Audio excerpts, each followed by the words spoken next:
Ladies and gentlemen, success does not arrive by accident. It is never the product of chance. It is the result of intelligent planning, definite purpose, and daily disciplines we call habits. And let me say this as clearly as possible: if you desire to transform your life, you must begin by transforming the small, repeated actions you perform every day. For it is through these habits that your destiny is carved. If you desire to transform your life, the very first habit you must develop is this: the habit of thinking with definiteness of purpose.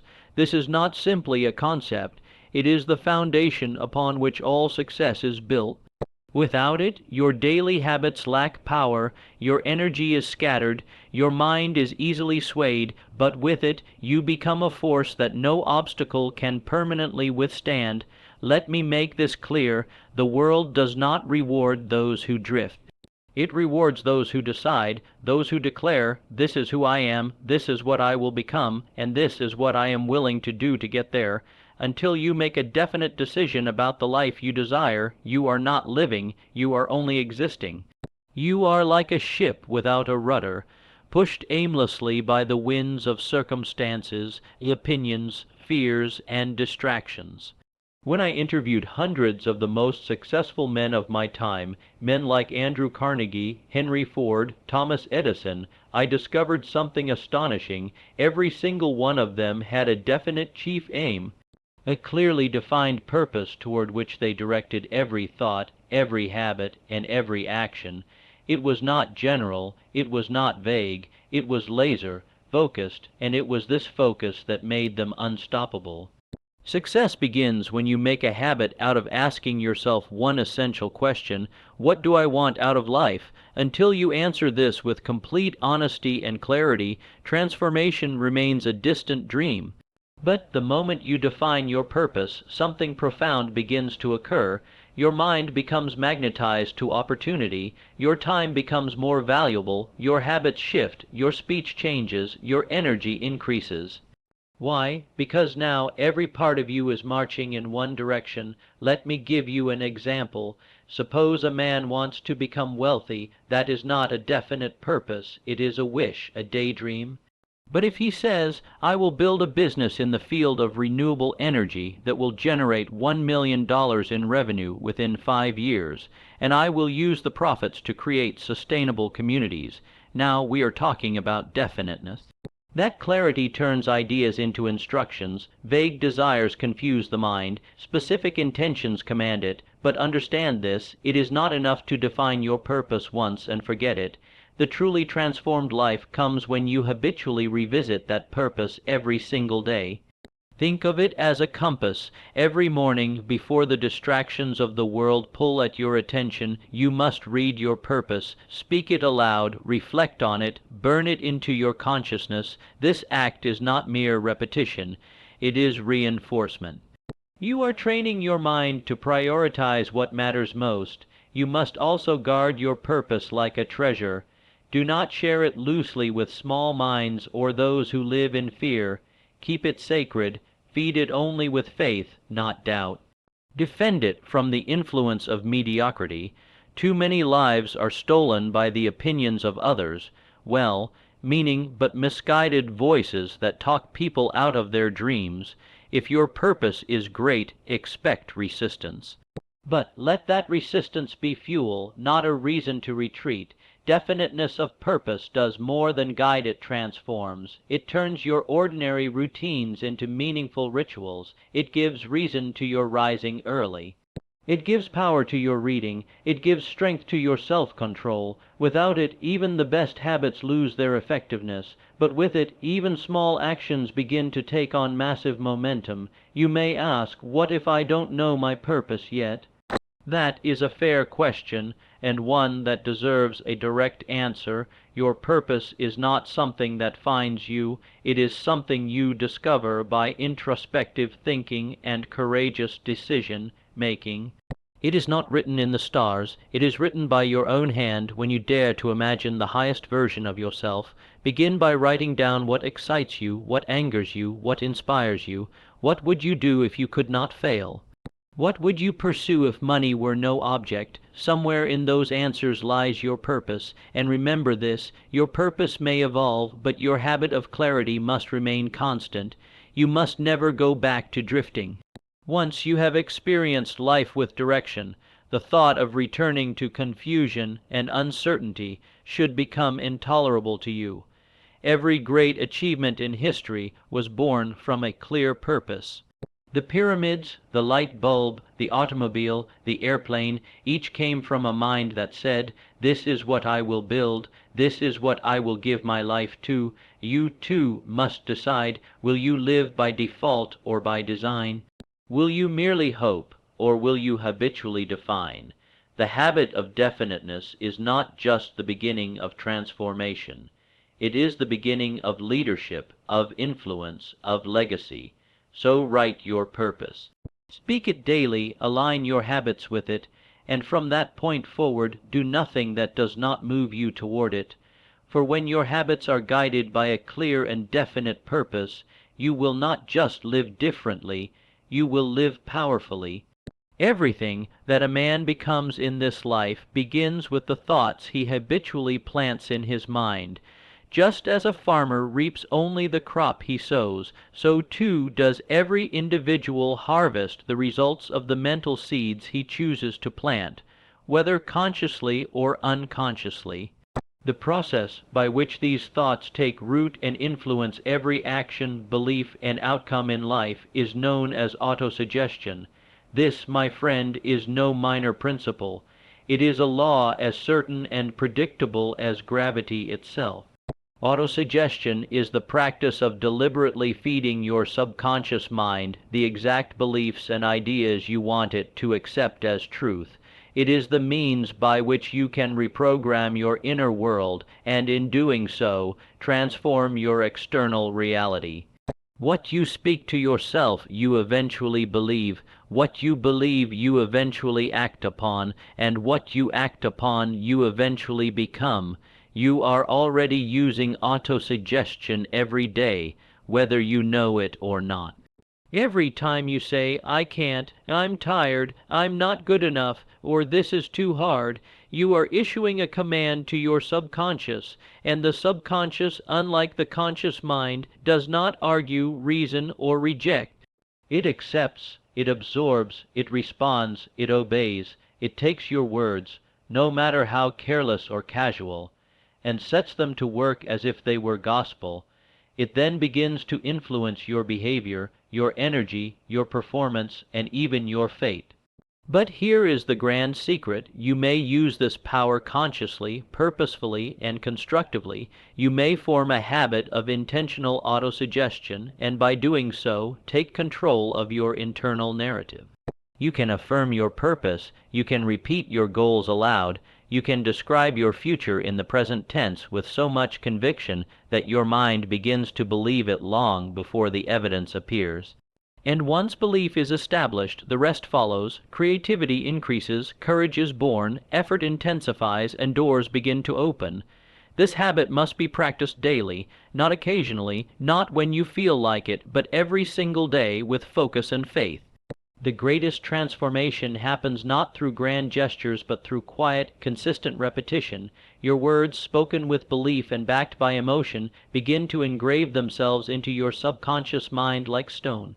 And eventually your behavior aligns itself with those internal commands. Consider this example. A young man dreams of becoming a great speaker, yet he is plagued by fear and doubt. His knees tremble. His voice cracks, his hands sweat. He tells himself, "I'm not good at this." He reinforces his fear, but suppose he makes a decision to reverse that script. Every morning and night he repeats, "I am a powerful and confident speaker. My words move people. I speak with clarity and conviction." He says this with emotion, as though it were already true. At first, his conscious mind may resist, but his subconscious, if fed consistently, will begin to accept it, and in time he will begin to feel differently, act differently, speak differently. That is the power of autosuggestion. You must not underestimate this power. For the greatest battles you will ever face are not fought in the external world. They are fought in the silence of your own mind. If you lose the battle there, no strategy, talent, or opportunity will save you. But if you win there, if you take command of your internal dialogue, you become unstoppable. You will find strength you didn't know you had. You will begin to attract opportunities, people, and resources that align with your inner belief. You see, the subconscious mind responds not just to words, but to words backed by emotion. Speak your affirmations with passion. Feel them in your bones. Do not merely whisper them. Declare them as if your future depends on it, because it does, and do not speak them once and walk away. Repetition is the mother of mastery. You must train your mind like a warrior trains his body every day with purpose and discipline. Build a morning ritual that includes autosuggestion. Begin your day by declaring who you are, what you stand for, and where you are going. Let no other voice define you. Then again at night, as the world quiets and your mind becomes most impressionable, repeat your affirmations with faith.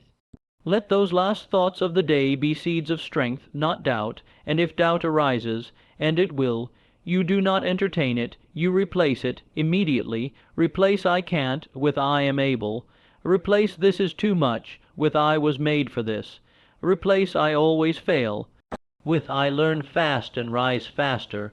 You do not negotiate with the enemy inside, you overwrite it. Understand this. You are the architect of your own mind, and your words are the tools. Every spoken affirmation is a brick. Every repetition is mortar. Day by day you are building a mental structure, and that structure will either be a prison of limitation or a palace of power. You must choose, so begin today. Begin now. Feed your mind what it needs to believe.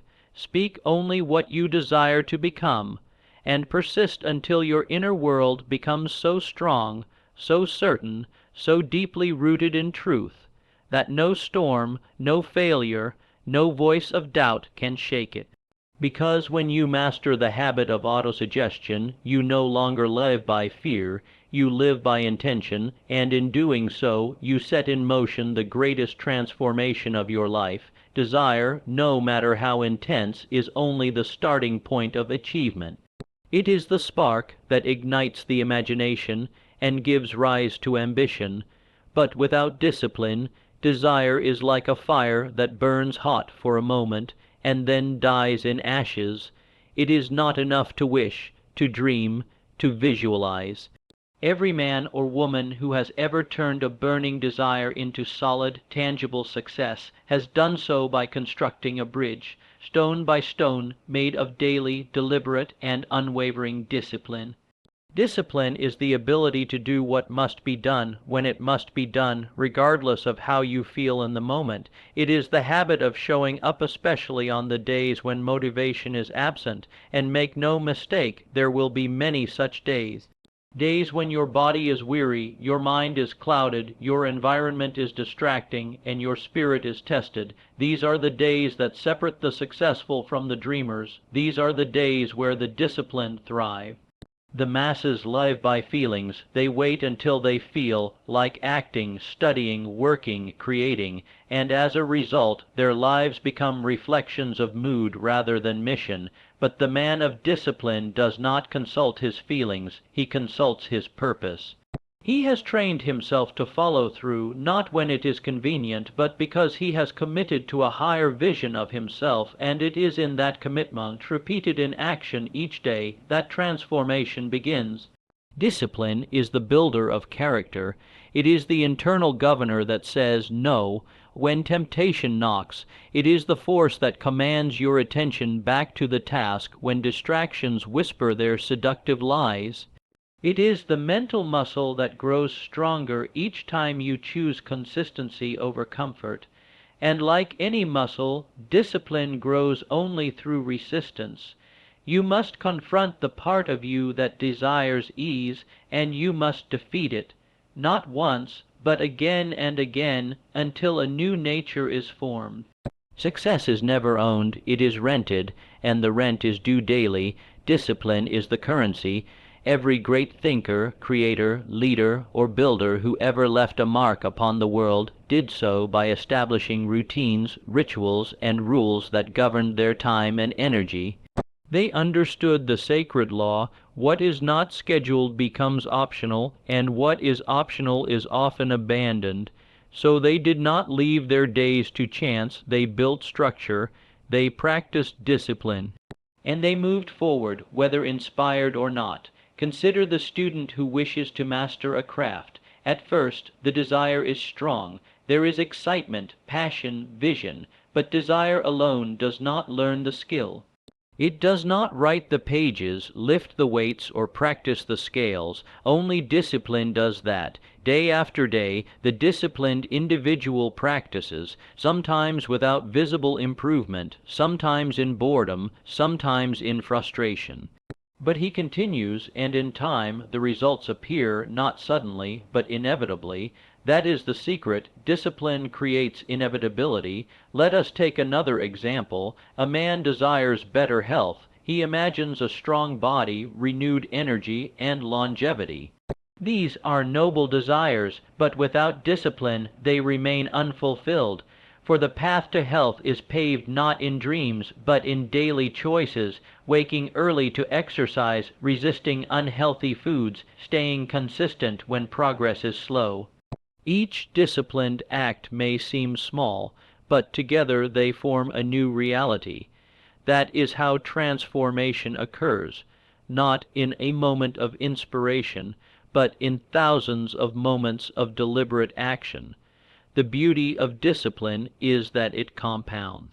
Each day you follow through, you build self-trust. Each time you resist the easy path, you reinforce your identity as someone who finishes what they start. Over weeks and months, this becomes a habit. Over years, it becomes character, and over a lifetime, it becomes legacy. You do not rise to the level of your goals, you fall to the level of your habits, and your habits are the offspring of your discipline. Some believe that discipline is restrictive, that it limits freedom. The truth is the opposite. Discipline is the foundation of true freedom. The undisciplined man is a slave to his moods, his impulses, and the whims of the world.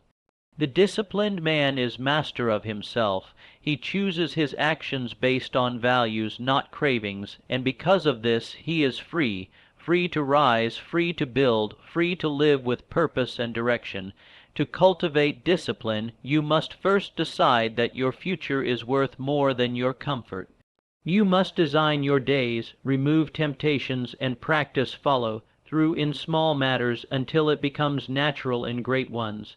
Begin by keeping promises to yourself. Wake when you say you will. Finish what you start. Delay gratification for a higher reward. These are not just good ideas. They are spiritual laws of success. No one drifts into greatness. No one stumbles upon transformation. These are achieved only by those who choose discipline over distraction, consistency over chaos, and responsibility over excuses. If you wish to close the gap between what you want and what you live, there is only one bridge, and that bridge is daily discipline. So, when the alarm clock rings and your body says, "Stay in bed," rise anyway. When your goal seems distant and your energy low, act anyway. When the world offers comfort and ease, choose growth instead. Because with every act of discipline you step closer to your future. You do not wait for life to change, you change and life follows. And once that becomes your way of being, nothing becomes impossible. Every human being is shaped not only by what is within, but also by what is around. The mind, no matter how powerful, cannot remain untouched by its surroundings. Whether you realize it or not, the people you associate with, the conversations you entertain, the books you read, the sounds you absorb, the visuals you expose yourself to, they all leave imprints on your subconscious. Slowly, subtly, but surely, your environment begins to carve the contours of your thoughts, your expectations, your self-image, and ultimately your destiny. Just as the body cannot remain healthy in a toxic atmosphere, the mind cannot flourish in a poisoned environment. You cannot expect to live a transformed life while dwelling in an environment that contradicts growth.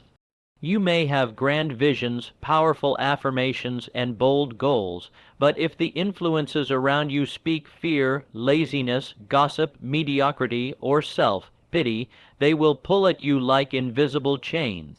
They may not stop you outright, but they will slow your progress, weaken your resolve, and blur your focus.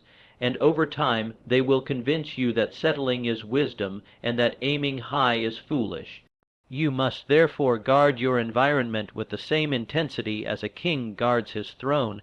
You must become deliberate in selecting the people you allow into your inner circle. If they do not nourish your dreams, encourage your discipline, respect your time, or reflect your values, they do not belong near your mind. This is not cruelty, it is clarity. You must value your vision more than the comfort of shallow connections. Loyalty to your purpose must come before loyalty to familiarity.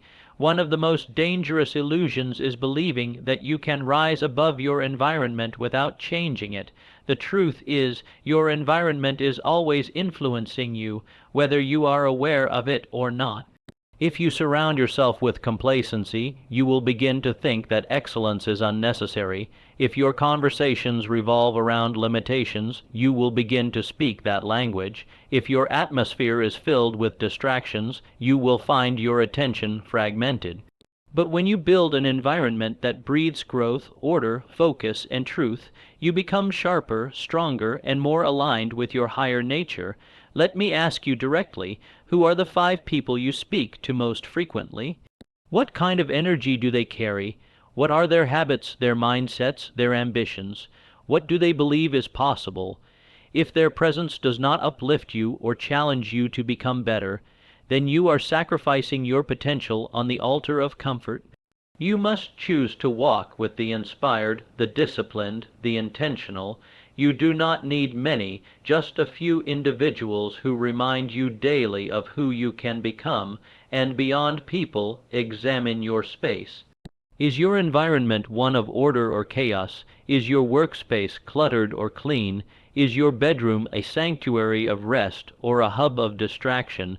Every item you allow into your space sends a message to your subconscious. A clean, orderly, inspiring space tells your mind, you are in control, you are moving with purpose. A disordered, neglected space whispers, you are overwhelmed, you are scattered. Change your environment, and you will notice your thoughts begin to shift accordingly.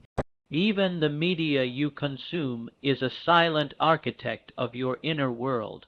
The shows you binge, the videos you scroll through, the news you absorb, all of it plants ideas, shapes emotions, and either contributes to your clarity or your confusion. Do not consume blindly. You must protect your mind as if it were sacred ground, because it is. When you fill your mind with greatness, books that stretch your thinking, speeches that stir your soul, conversations that awaken your purpose, you begin to feel the shift. You walk differently, you speak differently, you expect more from life because you are feeding yourself with excellence. Do not be afraid to create boundaries. Not everyone deserves access to your time, energy, or attention. Not every voice should be allowed to speak into your life. You are not rude when you disconnect from noise. You are wise. You are not arrogant when you walk away from toxic company. You are focused. There is a price to pay for protecting your environment, yes, but it is far less than the cost of letting your mind be polluted and your dreams be delayed. Transformation is not only an inward battle, it is also an outward decision. You must shape your world to support your evolution. Set standards for what enters your ears, your eyes, your home, your calendar, your conversations. Eliminate the unnecessary. Distance yourself from the destructive. Invite in the empowering, and do it ruthlessly. Remember this, you are not just the product of your will. You are the product of what your will is exposed to over and over again. Your environment is either building your strength or feeding your weakness. Choose wisely. When you finally build an environment that mirrors the life you are striving to create, everything begins to align. Your thoughts become more focused, your energy increases, your habits become easier to maintain. And your transformation becomes not just possible, but inevitable. There comes a moment in every life, one sacred, defining moment, when a man or woman must decide whether to live as a victim of circumstances or as a creator of their destiny. That moment is not marked by lightning or applause. It happens quietly, in the privacy of one's own conscience. It is the moment when you stop pointing fingers, stop waiting for rescue, stop explaining away your failures. It is the moment you look in the mirror and say with unflinching honesty, "I am responsible." That moment is the beginning of power. To take full responsibility for your life is not merely a moral idea. It is the foundation of transformation. Until you claim responsibility for your thoughts, your emotions, your actions, your results, and your future, you remain chained to the illusion that life is happening to you rather than through you. But the truth is, you are the author, not the audience. You are the builder, not the bystander, and whether you build well or poorly is determined not by fate, but by the choices you make daily. When you accept full responsibility, you take back all the power you once gave away.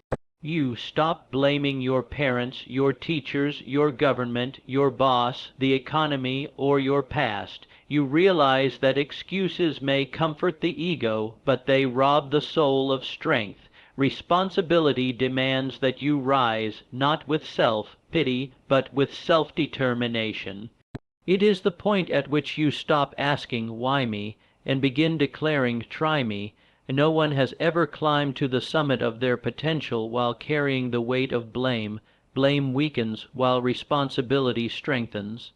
Blame says, "They must change." Responsibility says, "I will change." And that shift from external dependence to internal command is the difference between a life of reaction and a life of intention.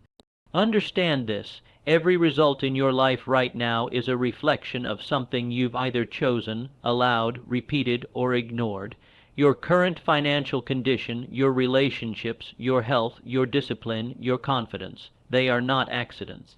They are mirrors, and while you may not be at fault for everything that happened to you, you are absolutely responsible for what you do next. That is the truth that sets men free. There is no dignity in denial.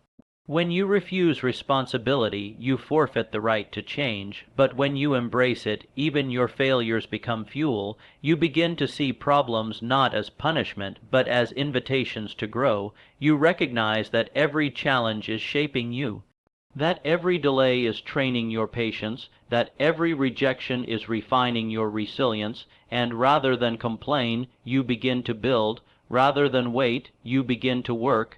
Greatness begins where excuses end. When you take responsibility, you cease looking for permission to be great. You stop waiting for the right time, the right partner, the right weather. You realize that life will never hand you the perfect conditions. It will only give you the raw materials: time, thought, energy, and decision. What you craft from them is your responsibility. The architect does not curse the bricks. He lays them. The leader does not resent the burden. He carries it. Responsibility is not a burden. It is a blessing. It is the declaration of personal sovereignty. It is you saying, "I own my life." And when you begin to live from that truth, something remarkable happens. People respect you more because you've stopped making excuses. Opportunities come to you more because you've stopped waiting for them. You begin to move with quiet authority, not arrogance, but certainty. You cannot control every event, but you can control your response. And that response is where your power lies. Will you be the person who folds in adversity, or the person who uses it as fuel? Will you wallow in what was done to you, or will you rise by what you choose to do now? These are the questions that separate those who merely exist from those who truly live. You see, when you take full responsibility, you leave no room for victimhood. You stop saying, "They should have helped me," and start saying, "I'll figure it out." You stop saying, "This always happens to me," and start saying, "Next time I'll be wiser." You stop repeating patterns that don't serve you and instead create habits that align with your vision, your time, your focus, your associations, your habits, your mindset. These are not random. They are chosen, either by design or by neglect, and when you live with the awareness that you are the chooser, you become dangerous to mediocrity. You no longer drift, you drive, you no longer react, you respond with strategy. You no longer complain, you create. Do not confuse responsibility with guilt. Guilt is backward looking, responsibility is forward, focused. It does not dwell on what went wrong, it asks, "What now?" It does not chain you to shame, it calls you to rise. To take responsibility is to look your past in the face, forgive what needs forgiving, release what needs releasing, and commit fully to building the future you were born to live. There will always be people who refuse responsibility. Let them, but as for you, let today be the line in the sand. Let today be the moment you stand up and claim what is already yours, authority over your own life. And when you do, when you take full responsibility without exception or excuse, you will find within yourself a power no one can give and no one can take. You will become unstoppable. Now, my friend, if you have listened with your heart and not just your ears, then you have already begun the first step toward your transformation. Because transformation is not some magical shift that arrives at midnight. It is the result of new thoughts, new disciplines, and new actions, repeated persistently over time. You have learned that clarity of vision is your compass. Without it, you wander. With it, you move with direction, purpose, and resolve. You understand now that desire alone is not enough. It must be married to discipline, the daily practice of doing what must be done, even when ease calls your name. You've discovered that your environment is not neutral. It is shaping you, whispering messages into your subconscious, and influencing your future. You must therefore become its master, not its prisoner. You now realize that no change, no growth, no achievement is possible until you take full, unshakable responsibility for everything that touches your life, not partial, not conditional, full. That is the moment you stop being a victim and start becoming a victor. And when that responsibility is paired with intentional habits, habits of vision, habits of discipline, habits of protection and purpose, you become a new creature, not by force but by choice. You are not your past. You are not your failures. You are not what they told you. You are what you repeatedly choose to become. These 5 habits are not merely ideas to admire. They are tools to implement. They will not work unless you do. But if you apply them daily, with faith, with patience, with fire in your soul, you will begin to notice something beautiful. Your mind will shift, your habits will strengthen, your energy will rise, and slowly, then suddenly, your life will reflect your new inner standard. So ask yourself now, how much longer will I wait? How much longer will I tolerate the gap between the life I dream of and the life I live? Let today be the day you decide. Let today be the day you commit, not to perfection, but to progress. Not to mere motivation, but to mastery. Let this be the moment you take the reins of your life and begin to mold it with deliberate, unshakable intention. You are not here to survive, you are here to rise, to transform, to lead, to build, to inspire, to become everything you were designed to be, and it all begins with a habit, a single habit repeated with purpose. Now go and transform your life.